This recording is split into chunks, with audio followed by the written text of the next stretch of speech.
एउटा कथा भन्दैछु तिमीले सुन है त यता एउटा पोखरीमा एउटा ठुलो पोखरीमा एउटा गोही अनि त्यसपछि गोही र अनि एउटा बाँदर बस्ने रहेछन्।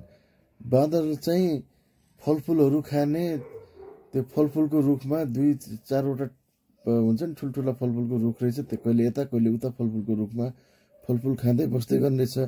गोहीले माछा खान्थ्यो अनि बाँदर र गोहीको एकदम मित्रता थियो। अनि एकचोटि गोहीले बाँदरलाई भन्छ तिमीले के खान्छौ यस्तो मिठो मिठो अन्त फलफुल भन्छ। अनि फलफुल खाँदा पनि अनि बाँदरले चाहिँ ल यो फलफुल खाऊ भनेर गोहीलाई दिएछ।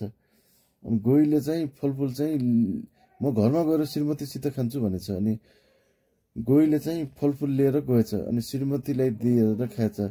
अनि त्यो फलफुल खाँदा फेरि श्रीमतीले भने ओहो यो फलफुल त यति मिठो छ, त्यो फलफुल खाने बाँदरको मुटु र कलेजो कति मिठो होला भने लिएर आउनु गोहीलाई भन्यो। अनि गोहीले मान्दै थिएन। नि लास्टमा बाँदरलाई फकाएर ल्याउन खोज्यो ताकि उनीहरूले खान सकुन्।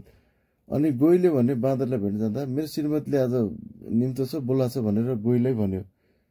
अनि बाँदरले मानेको थिएन। अनि गोहीले जाम भन्यो। अनि बाँदर चाहिँ गोहीको माथि चढेर गयो। अनि बाटोको बिचमा मतलब गोही बस्ने ठाउँको बिचमा गएपछि गोहीले भने तपाईँको आज मुटु र कलेजो खाने भन्यो। अनि बाँदरले भने ए त्यसो भने मैले मुटु र कलेजो रुखमै छोडेछु त्यहाँ जाम भन्यो। अनि गोहीले ए हो भनेर रुखमा लग्यो।